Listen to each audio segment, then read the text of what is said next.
शक्ति इन्हें रक्षित कर रही है। अवश्य माता का ही है ये कंगन, अर्थात सुरक्षित हूँ मैं। मुझे क्षमा करना पुत्र, मैं वचनबद्ध हूँ।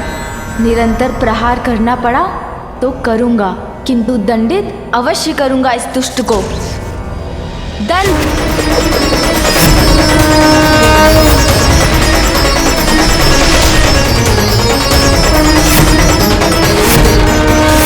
ऐसी युक्ति का प्रयोग किया है मैंने बालक, जिसके सामने तेरी हर शक्ति फीकी पड़ जाएगी। व्यर्थ तोड़ा तुमने अपना दंड, क्योंकि जो शक्ति मेरी रक्षा कर रही है उसे पराजित करने की क्षमता तुम्हें नहीं है। किसका कंगन है ये और कौन सी दिव्य शक्ति इस दुष्ट की रक्षा कर रही है? गजानन अपनी विफलता का कारण नहीं समझ पा रहा है, किंतु पार्वती ऐसा क्यों कर रही है? आप धन्य है माता, आप धन्य है। मेरे सुहाग की रक्षा के लिए आप इतना बड़ा त्याग करने पर विवश हैं, किंतु ऐसा कर आज आपने दर्शा दिया कि आपके लिए भक्ति ही सर्वोपरि है। मैं कोटि कोटि नमन कर आपका धन्यवाद करती हूँ माँ, आपका धन्यवाद करती हूँ। भक्त भगवान से बड़ा होता है। स्वामी, मैं ये ज्ञात करना चाहती हूँ कि भगवान के लिए कौन बड़ा है, उनका परिवार या उनका भक्त? उमा, भक्त का स्थान सदैव भगवान से ऊंचा होता है। पार्वती, ये क्या? भक्त भगवान से बड़ा होता है, सत्य है, किंतु क्या भगवान द्वारा एक अधर्मी असुर की रक्षा करना, क्या ये उचित है? कुछ भी कर ले मूर्ख बालक, तुम मेरा स्पर्श भी नहीं कर पाओगे। कैसे भेदूं इस दिव्य सुरक्षा कवच को?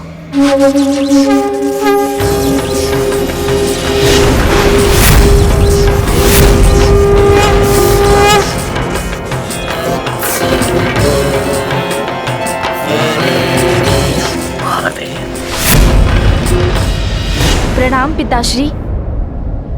पिताश्री, कोई त्रुटि है क्या मेरे प्रयत्न में, जिसके कारण बार बार असफल हो रहा हूँ?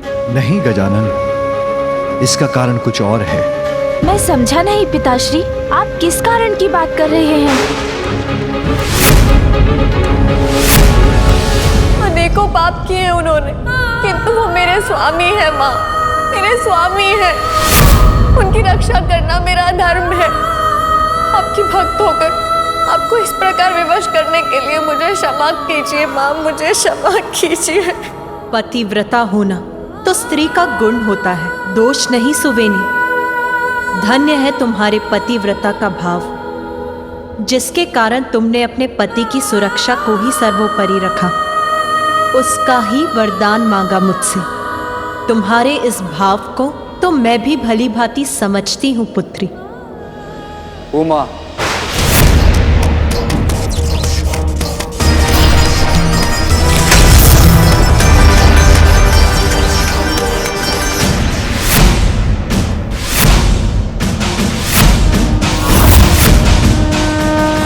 माँ,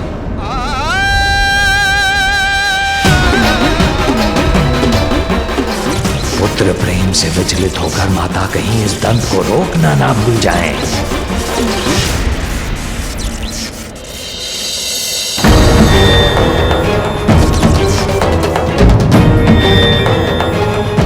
हम महादेव ही इस विकट परिस्थिति को सुलझाएंगे, किंतु यदि वो भी माता को समझाने में असफल हुए तो बहुत बड़ा अनर्थ हो जाएगा। उमा, तुम ये क्या कर रही हो? मुझे भली भांति ज्ञात है कि मैं क्या कर रही हूँ, किंतु आप यहाँ क्या कर रहे हैं? ये क्या हुआ है माँ को? वो इतना रूखा व्यवहार क्यों कर रही है? उमा, तुम्हें ज्ञात है कि तुम किसकी रक्षा कर रही हो? भक्त की भक्ति का सम्मान और उसके सुहाग की रक्षा कर रही हूँ। किंतु ये दुष्ट तो तुम्हारा भक्त नहीं है उमा। सत्य है स्वामी, ये मेरा भक्त नहीं है, तो क्या इसीलिए मैं इसकी पत्नी, अपनी भक्त सुवेनी को दिया अपना वचन असत्य हो जाने दे? विवाह के उपरांत यदि मेरे सुहाग पर कोई भी संकट छाए तो आप उनकी रक्षा करें। तथास्तु। तो क्या भक्त को वरदान देने से पूर्व मुझे ये भी ज्ञात करना होगा स्वामी कि उसके पति, पत्नी और संबंधी मेरे भक्त हैं कि नहीं? उमा, दीपक की ज्योति का धर्म है उजियारे का साथ देना, अंधियारे को मिटाना। इसी प्रकार हमारा धर्म है बुराई के अंधकार को इस जगत से दूर करना, अच्छाई का साथ देकर संसार में अच्छाई के प्रकाश को बढ़ावा देना। हमारा पुत्र भी वही कर रहा है और तुम उसके इस कार्य में बाधा डाल रही हो। भक्त की भक्ति सर्वोपरि है, बुराई और अच्छाई के भेद से परे है। यदि भक्त बुराई में लिप्त है तो उसे अपनी संतान के समान सुपथ पिलाना हमारा कर्तव्य है। क्यों स्वामी, क्या हमारे भक्त को सुधरने का एक अवसर भी प्राप्त नहीं होना चाहिए? अनेकों पाप करने के पश्चात भी अपने किए पर कोई गिलानी नहीं सधर्मी पापी को। इसे अभी नहीं रोका गया तो ये अपने उपद्रव से संपूर्ण जगत को संकट में डाल देगा। इसलिए इसको अवसर देना अधर्म है उमा, संसार की रक्षा के हमारे कर्तव्य के विरुद्ध है। हृदय पर आघात लेकर अपने कर्तव्य पर सदैव अडिग रही हूँ मैं, इसीलिए कर्तव्य बोध करवाकर और अकारण अधर्म का दोष लगाकर आप मेरा अपमान मत कीजिए स्वामी। सर्वथा अनुचित है ये। पार्वती तो कुछ समझने के लिए तैयार ही नहीं है। इस दुष्ट पापी की रक्षा कर रही हूँ मैं, क्योंकि भक्त तो भगवान से बड़ा होता है। उचित है ना स्वामी? पुनः पूछती हूँ मैं, उत्तर दीजिए मुझे। भगवान बड़ा होता है या भक्त?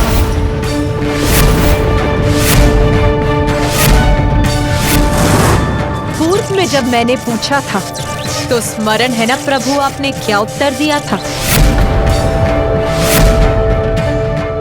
स्वामी, मैं ये ज्ञात करना चाहती हूँ कि भगवान के लिए कौन बड़ा है, उनका परिवार या उनका भक्त? उमा, भक्त का स्थान सदैव भगवान से ऊंचा होता है।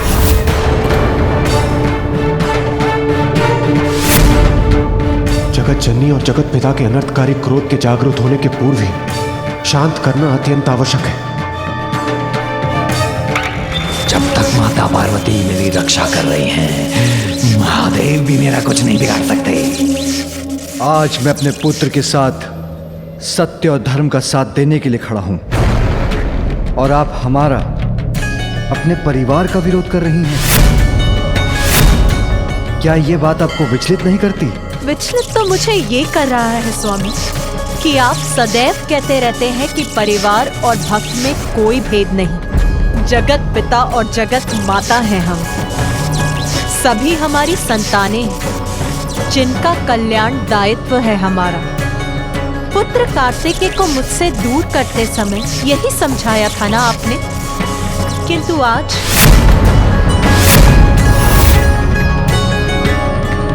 क्या आज अपने परिवार के नाम पर अपने भक्त के प्रति दायित्व को भूल जाऊं मैं?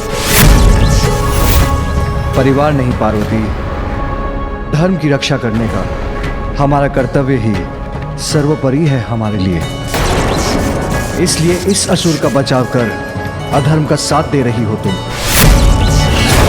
जो किसी भी दृष्टि से उचित नहीं। अनुचित है, अधर्म है। तो क्या अनेकों बार जो आपने असुरों को वरदान दिया वो भी अधर्म ही था? और तब किया था उन असुरों ने, तब विवश होकर ही मैंने उनको वरदान दिए थे। तो फिर जो मैं कर रही हूँ वो भी अनुचित कैसे हो सकता है स्वामी? मेरी भक्त है सुवेनी। घोर तप किया है उसने।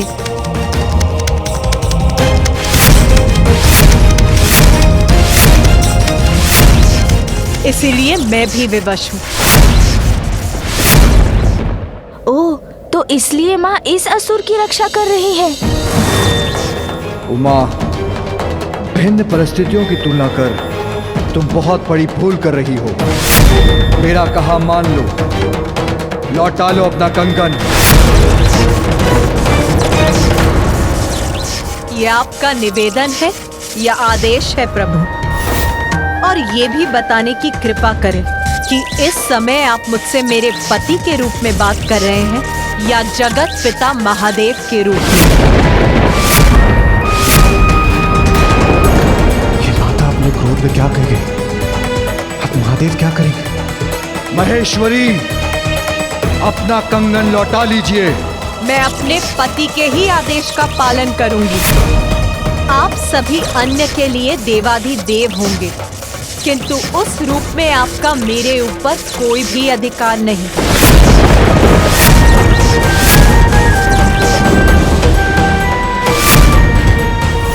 आपकी आज्ञा नहीं सुनूंगी मैं। आपकी आज्ञा नहीं सुनूंगी। आपकी आज्ञा नहीं सुनूंगी।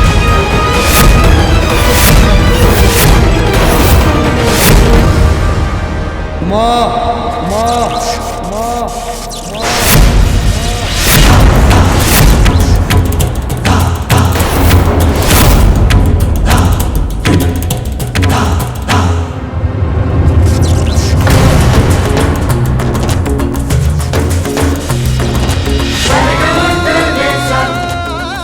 माँ तो पिताश्री की सभी बातें अस्वीकार कर रही है।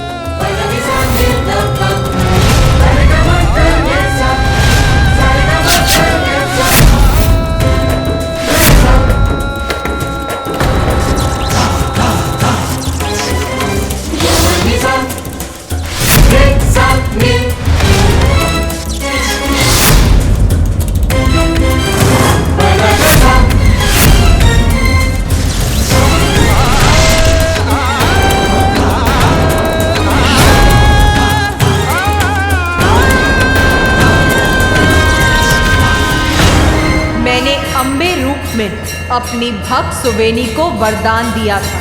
अपने अम्बे रूप में ही मैं अपने वचन की रक्षा भी करूंगी। मैं आपको चेतावनी देती हूँ, मुझे चुनौती देने का दुस्साहस मत कीजिएगा। ये कैसा अनर्थ होने जा रहा है? उत्तम, अति उत्तम। इनके आपस का मनमुटाव मेरी सुरक्षा सुनिश्चित करेगा।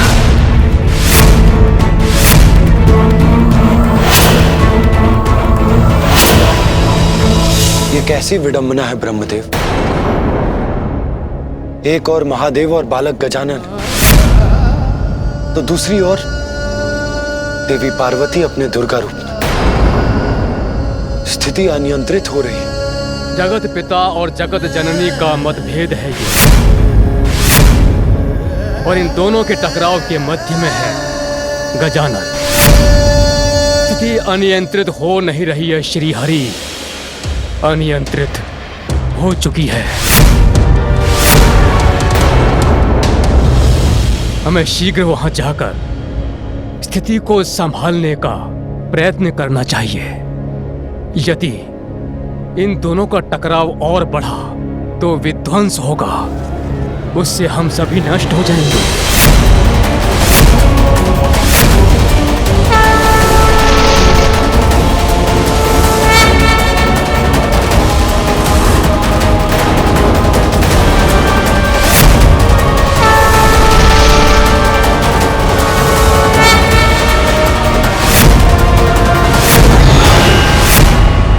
यदि मैंने अपना कंगन लौटा लिया तो गजानन का दंत उस सुरक्षा कवच को भेद कर मूषिकासुर का वध कर देगा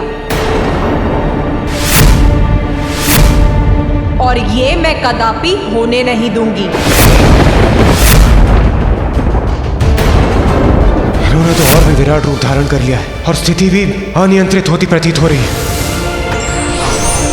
ये कैसा हट है महेश्वरी? गजानन हमारा पुत्र है, तुम्हारा पुत्र है, और आज तुम उसके विरुद्ध जाकर एक असुर की रक्षा कर रही हो।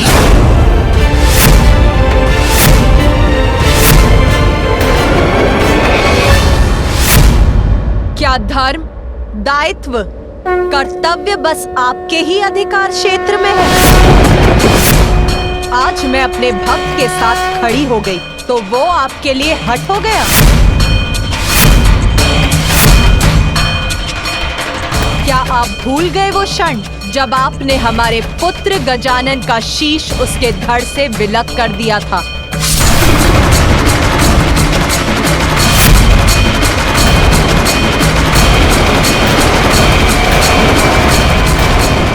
मैं भी कह सकती थी कि आप इतना हठ क्यों करते हैं महादेव।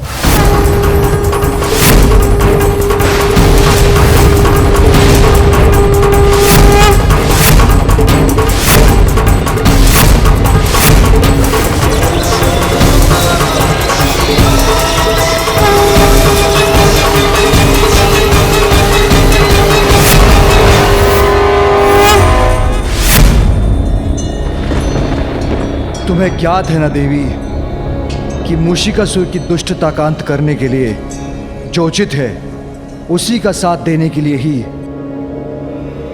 गजानन क्रियाशील है।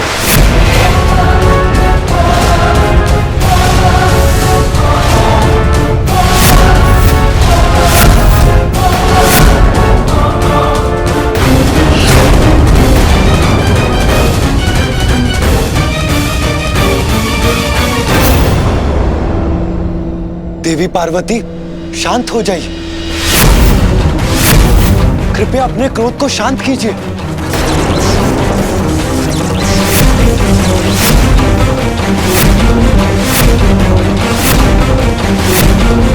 आपको ज्ञात था कि गजासुर एक भयानक पापी असुर है। अनेकों पाप किए थे उसने, किंतु उसने तप कर आपका आवाहन किया।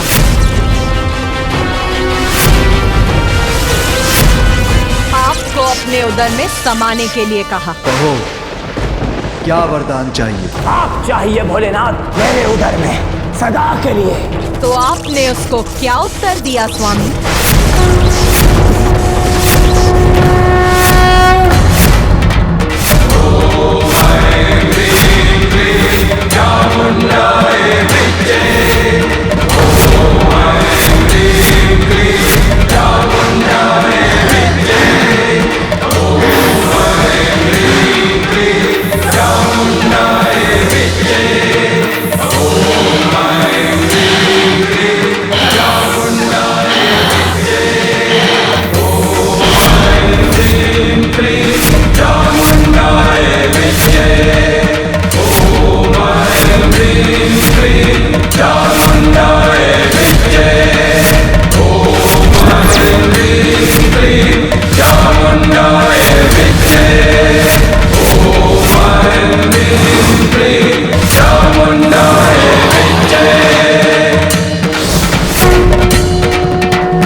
देवी, शांत करो अपने आवेश को। तुम्हारा पुत्र भी यहाँ है।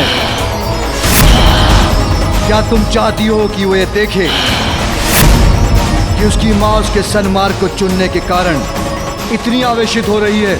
मैंने अपने पुत्र को ऐसे संस्कार दिए हैं कि वो उचित और अनुचित, धर्म अधर्म का भेद भली भांति समझ सके। वचन का महत्व समझने में सक्षम बनाया है उसे मैंने। मैं पुनः कह रहा हूं देवी, जो तुम कर रही हो वो अनुचित है। विवश कर रही हो तुम मुझे।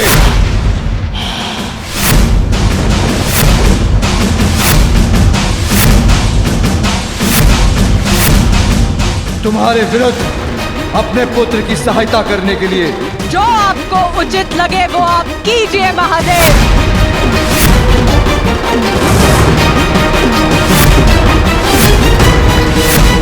किंतु इतना जान लीजिए, मूषिकासुर की ओर बढ़ने का जो भी प्रयत्न करेगा तो उसे सर्वप्रथम मुझसे टकराना पड़ेगा।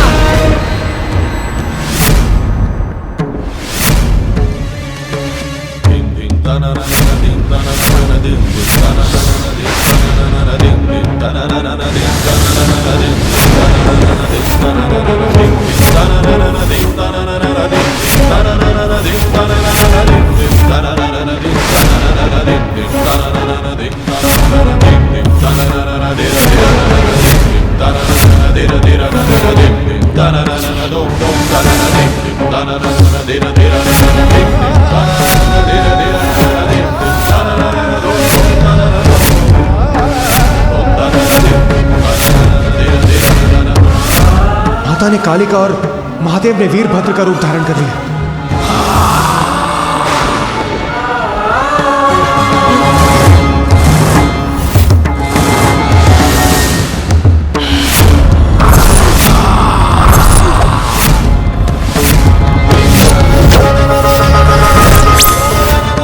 जिसका भय था वही हो रहा है। महादेव और देवी पार्वती दोनों अपने विकराल रूप में हैं। उनके मध्य संघर्ष हुआ तो सृष्टि छिन्न भिन्न हो जाएगी, कोई शेष नहीं रहेगा।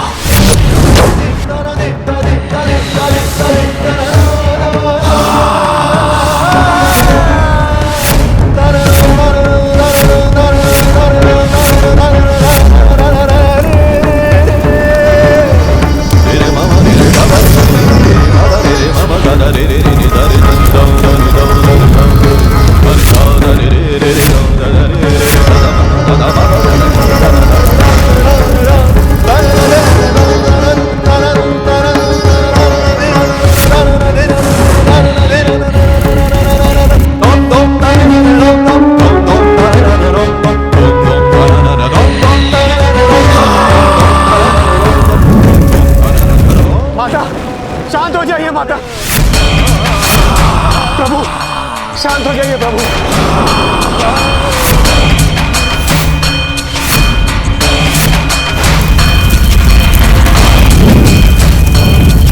ये जो भी हो रहा है अनुचित है। माँ और पिताश्री में युद्ध नहीं होने दूंगा मैं। माँ, पिताश्री, आप दोनों मेरे कारण युद्ध मत कीजिए।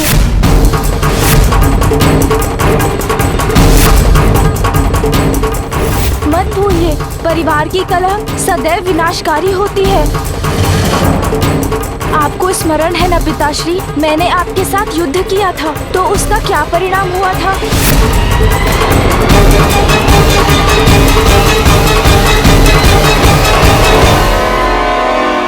एक समस्या है हमारे समक्ष, जिसका समाधान मिलकर बातचीत कर ढूंढना चाहिए हमें।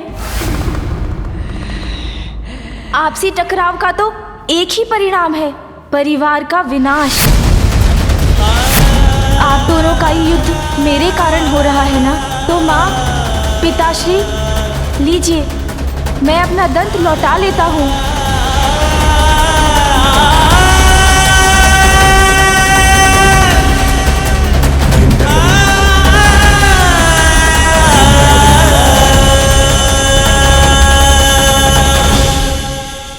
माँ, अब आप भी अपना कंगन लौटा लीजिए।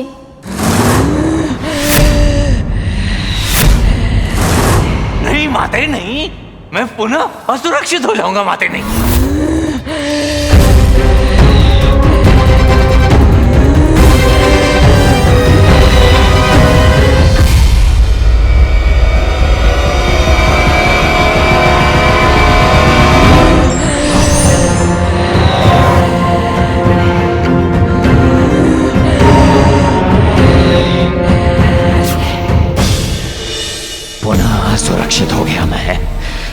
पूर्व कि ये संपूर्ण परिवार एक साथ हो जाए, मुझे भाग लेना चाहिए।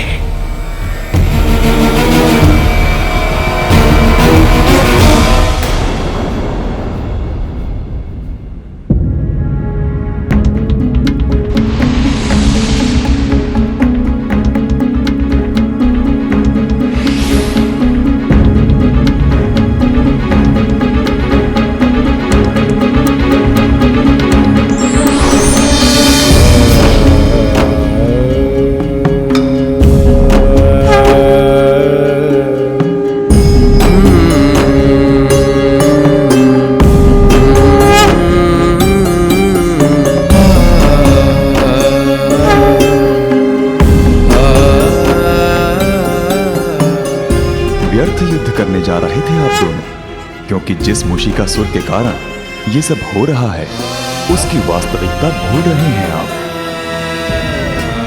मूषिकासुर पूर्व में क्रोंच नामक गंधर्व था। विलंब होने के कारण क्रोंच तीव्र गति से अपने निवास की ओर जा रहा था। बहुत विलंब हो गया मुझे। इंद्रदेव की सभा से शीघ्र निकलना था मुझे।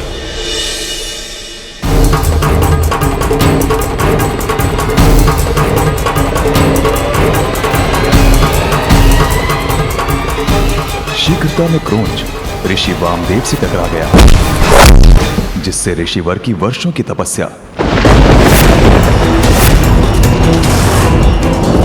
ऋषिवर बहुत क्रोधित हुए और उन्होंने क्रोंच को असुर बनने का शाप दे दिया। मैं तुम्हें श्राप देता हूं कि तुम असुर बन जाओगे।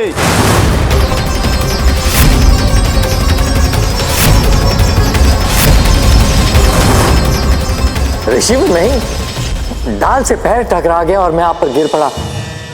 आपकी तपस्या भंग करने की मेरी कोई मंशा नहीं थी ऋषिवर। क्षमा ऋषिवर, क्षमा ऋषिवर, क्षमा। शांत होने पर ऋषिवर ने शाप को कम करते हुए कहा कि क्रोंच को उसके असुर रूप में भी एक अवसर मिलेगा। वो माता पार्वती का भक्त होगा और यदि उसने अपनी भक्ति से माता पार्वती को प्रसन्न कर लिया तो वो ऋषिवर के शाप से मुक्त हो जाएगा। ऋषिवर, ऋषिवर। असुर रूप में आने पर क्रोंच देवी पार्वती का परम भक्त बनकर सदा उनकी भक्ति में लीन रहने लगा।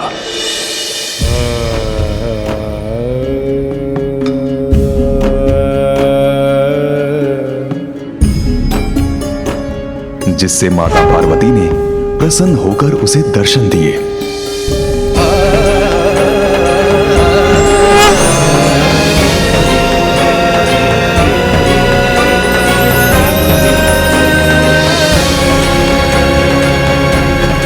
माता ने क्रोंच को बल, पराक्रम, सत्ता और बुद्धि का वरदान दिया।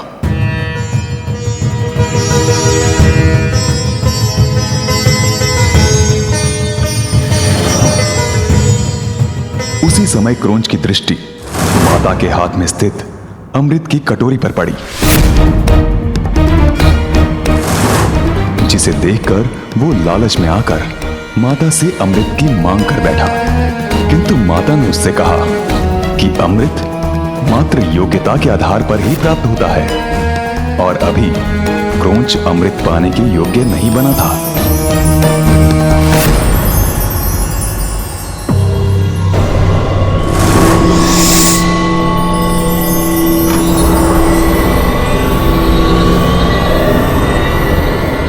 लालच में आकर क्रोंच ने मूषक रूप धारण कर माता के हाथ की कटोरी का अमृत चोरी से चख लिया।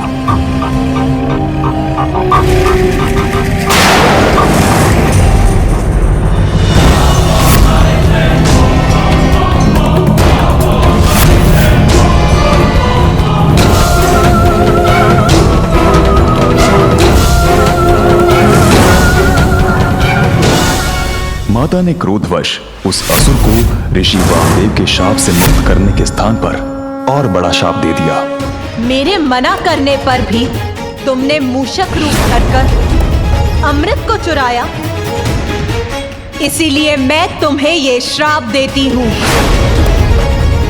आज से तुम मूषिकासुर बनकर चोरी से ही अपना उदर भरोगे।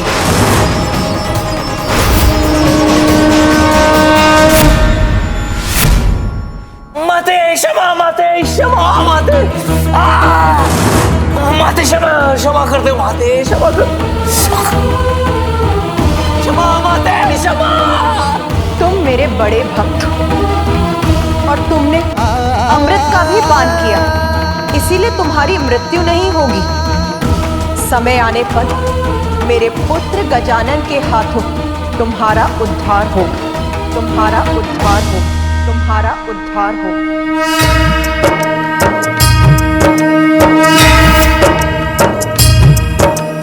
या देवी सर्वभूतेषु शक्तिरूपेण संस्थिता नमस्तस्यै नमस्तस्यै विनाश का कारण बनता है। सृष्टि की रक्षा के लिए आपका शांत होना आवश्यक है। समस्या का हल क्रोध करने से नहीं, विचार करने से होता है और इस समस्या का हल केवल गजानन के पास है। नमस्तस्यै नमो नमः। या देवी सर्वभूतेषु शक्तिरूपेण संस्थिता। If you want to enjoy more Devta TV content like this, please subscribe to our channel and click the bell icon. Stay connected with us for more interesting and entertaining videos.